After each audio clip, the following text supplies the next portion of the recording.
Assalamualaikum warahmatullahi wabarakatuh. Balik lagi teman-teman di channel kajian online.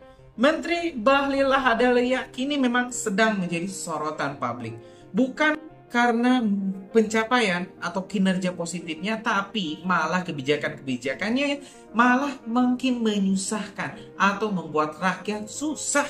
Ya teman-teman, bagaimana tidak? Ini Bahlil dulu, kalau misalnya teman-teman lupa, pernah membuat sebuah kebijakan melarang rakyat kecil menjual gas 3 kg atau LPG, sehingga ya langka, itu LPG langka di mana-mana, demonstrasi pun terjadi di mana-mana, bahkan sampai merenggut korban jiwa. Selanjutnya Bahlil kembali membuat gebrakan teman-teman dengan menjadikan Raja Ampat sebagai sumber tambang nikel. Alhasil ya Raja Ampat rusak, ekosistemnya rusak. Dan terbaru teman-teman, ini Bahlil kembali membuat gebrakan, yaitu melarang penjualan BBM bersubsidi Pertalite kepada rekan-rekan kita para ojol. Dan ini tentu ditolak dan tidak cukup di sana. Ini Bahlil balik lagi bikin murka rakyat dengan mengotak-atik teman-teman. Ini jalur suplai BBM ke sejumlah SPBU swasta, khususnya Shell. Alhasil Shell terpaksa ini teman-teman sudah tidak punya pasokan BBM selama 2 bulan. Harus memecat ribuan karyawannya, ya kan, nggak dikasih jalur impor BBM. Dan Shell juga ternyata ya nggak mau beli BBM ke Pertamina. Saya nggak tahu apakah itu jelek kah, atau mungkin memang kualitasnya tidak memenuhi standar Shell. Yang jelas Shell nggak mau beli lewat Pertamina, maunya beli langsung dari penyedia yang sudah terpercaya. Ini berbagai teman-teman, berbagai desakan-desakan pun muncul untuk memecat Bahlil. Gimana nih Menteri ESDM Pak Prabowo? Kok ini ngawur sekali, berbagai kebijakan yang ngawur semua. Mulai dari LPG, mulai dari bensin, banyak sekali ini. Harusnya dicopot saja. Nah, ini menarik juga saat Salsa Erwina menggoreng habis-habisan Bahlil. Nah, seperti apa? Apakah benar ini Bahlil akan segera dipecat? Dan kita bakal saksikan berbagai informasi-informasi terkait pemecatan Bahlil. Oke, teman-teman, tanpa panjang lebar, kita simak video selengkapnya.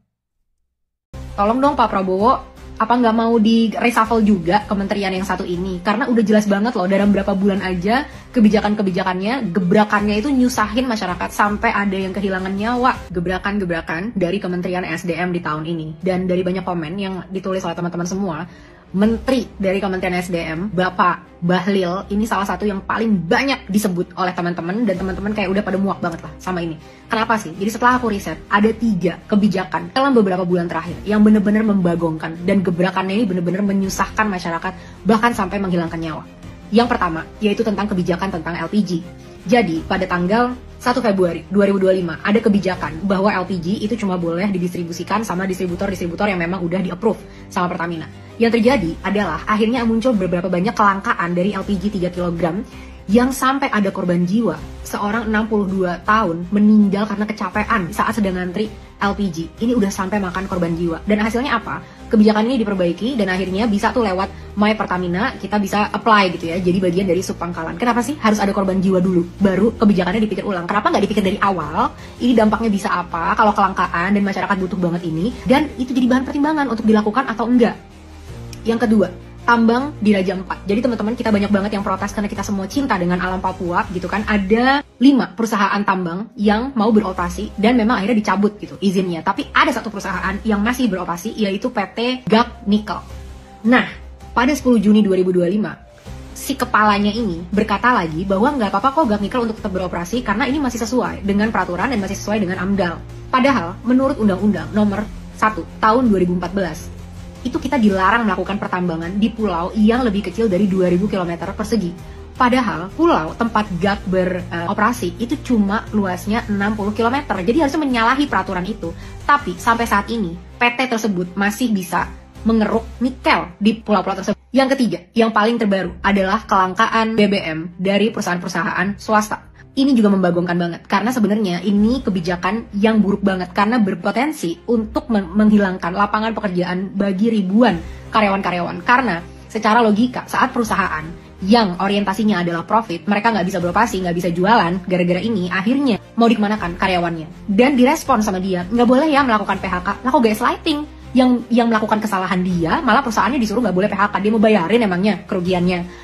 Nah, untuk kasus yang ketiga ini, aku akan bahas lebih lengkap di YouTube aku, yang lebih detail gitu ya. Tapi, tolong dong Pak Prabowo, apa nggak mau di reshuffle juga kementerian yang satu ini? Karena udah jelas banget loh, dalam berapa bulan aja, kebijakan-kebijakannya, gebrakannya itu nyusahin masyarakat, sampai ada yang kehilangan nyawa. Gimana menurut teman-teman tentang kebijakan-kebijakan dari Kementerian SDM ini?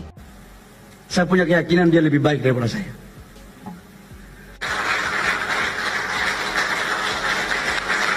Maunya dicopot nangis.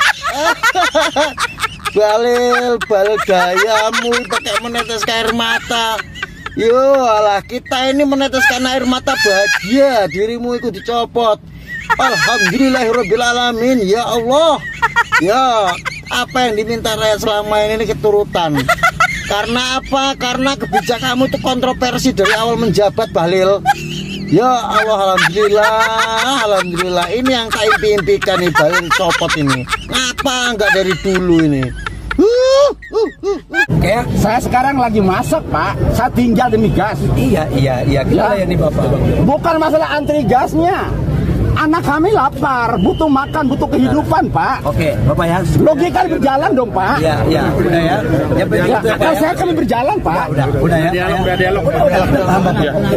Bahlil dikepung pendemo hingga kabur saat tiba di Bandara Sorong. Istighfar, astagfirullahaladzim, astagfirullahaladzim. Jangan nggak tahu agama lo, jangan kayak setan. Kata-kata hari ini, Bung. Nepalkan para pejabat korup. Kata-kata Pak Bahlil. Jangan salahkan pemerintah kalau susah cari kerja. Coba introspeksi diri. Woi, Bahlil hitam. Aneh-aneh sumpah peraturan lu ini ya. Ojol itu udah susah, jadi jangan lu buat susah. Ntar lama-lama lu ditelanjangin kayak menteri yang di Nepal itu. Lagian buat kebijakan aneh-aneh, ya Allah. Orang udah susah, lu buat susah lagi. Begini nih, kalau tukang dagang dijadiin menteri, setan emang. Segala ojol mau dibatesin, nggak boleh beli pertalit, nggak boleh beli BBM bersubsidi. Lil, lo dah. Ojol itu udah ngenes banget hidupnya kalau lo mau tahu mah, ya kan. Ongkir dipotong 20%, customer bayar 16.000, nyampe ke driver cuma 8.000. Lo pikir Lil, bener-bener, buset. Nih tuh, dengerin tuh kata si Bahlil tuh. Tambang itu ada karena rakyat mau daerahnya maju, katanya begitu. Keling, jangan bawa-bawa rakyat. No, lihat Papua, emang kita pada kotok. Papua no Freeport gimana? Bertahun-tahun dikerukin, diambilin emasnya semua diambilin di situ. Emang ada rakyat Papua yang enian, yang sejahtera? Ora, listrik gua ora ada di sono. Kotok mata lu, maju dari mana begitu? Yang maju mah pejabatnya, kantongnya pada tebel, rakyat mah tetap biak. Kita harus sabar menghadapi makhluk Tuhan yang paling sekseh. Bahlil, jangan salahkan pemerintah kalau kerja susah. Coba introspeksi diri. Guys, sumpah ini bahaya banget. Menteri ESDM Bahlil Lahadalia diam-diam kembali memberikan izin tambang nikel di Kepulauan Raja Ampat, Papua. Padahal sebelumnya tambang PT Gag Nikel ini izin operasinya sudah dihentikan oleh pemerintah. Bahkan menurut kabar Presiden Prabowo akan mencabut izin operasinya secara permanen. Namun entah bagaimana, Menteri ESDM Bahlil Lahadalia malah kembali memberikan lampu hijau. Artinya izin operasi tambang nikel ini menjadi bukti keserakahan pemerintah. Kali ini saya akan mempersilahkan untuk calon wakil presiden nomor urut 1 untuk memberikan. Dan yang kedua, nggak ada yang merasa ditarik. Itu kan cuma kepingan video saya aja yang dipotong, itu juga kaget. Saya kan berdiskusi sama Pak Prabowo, dan saya hubungannya sama Pak Prabowo itu kan hubungan abang ade. Bohong, yang bener. Siapa yang bandel? Siapa yang dablek?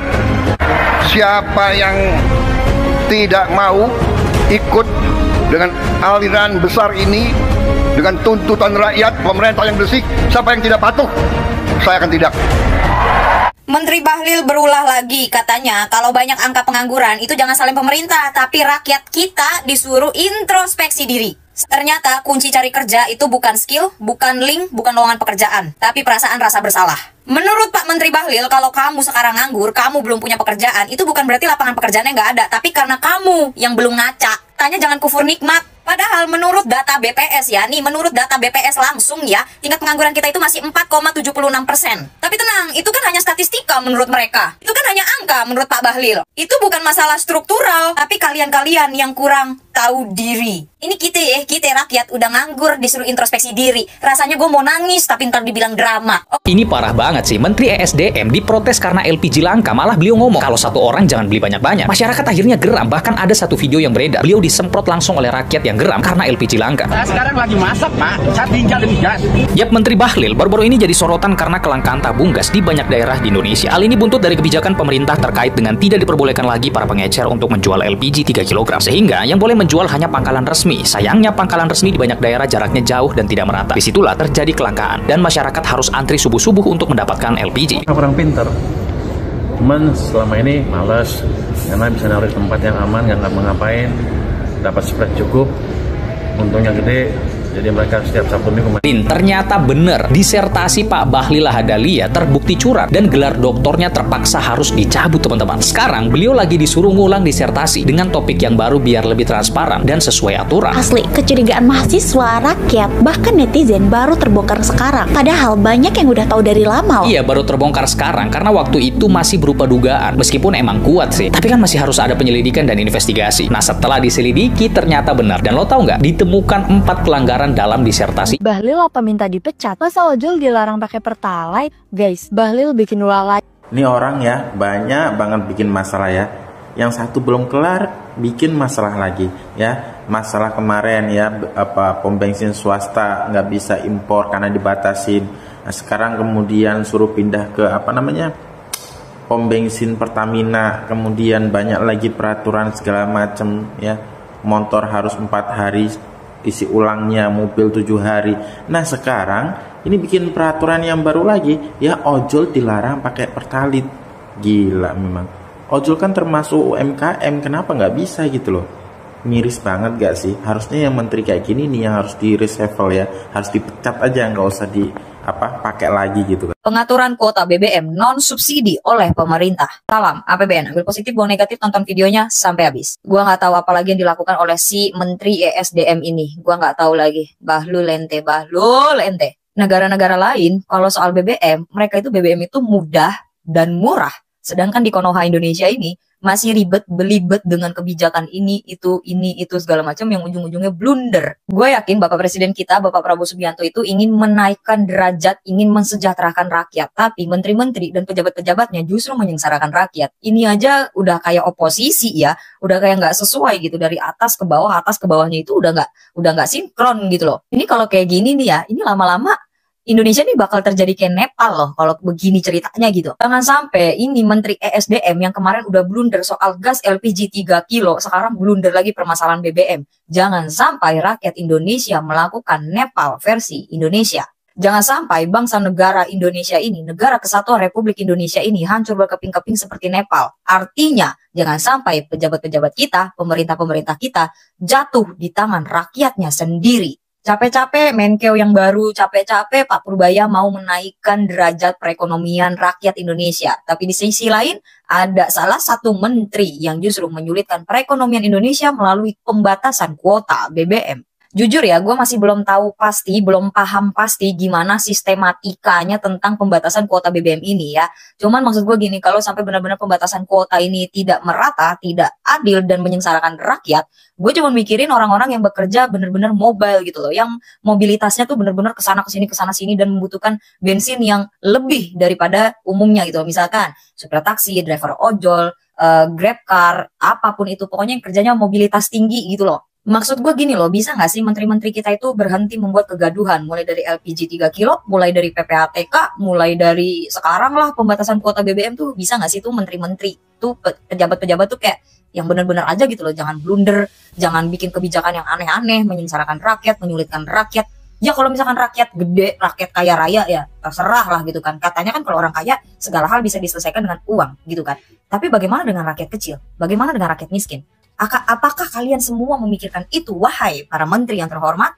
Kalau Anda lupa, kalau kalian lupa, saya ingatkan lagi ya, wahai para pejabat, wahai para menteri, wahai para pemerintah Indonesia, kalian itu digaji dari pajak rakyat ya. Jadi tolong kalau buat kebijakan itu jangan yang menyulitkan, jangan yang menyengsarakan rakyat. Buatlah kebijakan yang mempermudah rakyat.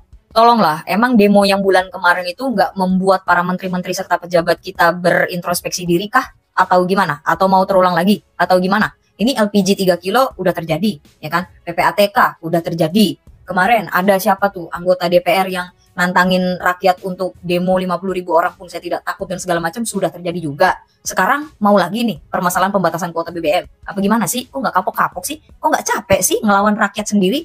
Amerika Serikat disebut mengincar harta karun Indonesia dan Pak Bahlil merespon hal ini dengan mengatakan bahwa ia akan menyiapkan tambangnya untuk bisa digali. Ternyata hal ini ada sangkut pautnya dengan kerjasama Indonesia terkait dengan tarif impor yang baru-baru ini berlaku, teman-teman. Kita tahu sendiri kan bahwa Amerika Serikat memberikan tarif impor yang sangat rendah kepada Indonesia dengan berbagai macam aturan. Nah, ternyata yang diincar juga oleh Amerika Serikat adalah mineral penting yang nantinya bakal menjadi target utama mereka. Di sisi lain, Bahlil Lahadalia selaku Menteri ESDM menyambut hal itu dan akan menyiapkan tambangnya agar siap untuk digali. Namun bagi Pak Bahlil ada syarat yang harus dipenuhi, yaitu tolong bawakan investor Amerika ke Indonesia, maka tambangnya akan disiapkan. Karena Indonesia Ya teman-teman, barusan kita telah menyimak informasi terkait desakan-desakan pemecatan Menteri ESDM Bahlil Lahadalia yang memang saya rasa ini sudah sangat tepat. Karena berbagai kebijakan-kebijakannya tidak pernah ada yang menguntungkan rakyat, bahkan malah merugikan rakyat. Gimana menurut kalian teman-teman? Setelah nonton video barusan punya pendapat lain, tulis di kolom komentar, kita bakal diskusikan. Terima kasih. Assalamualaikum warahmatullahi wabarakatuh.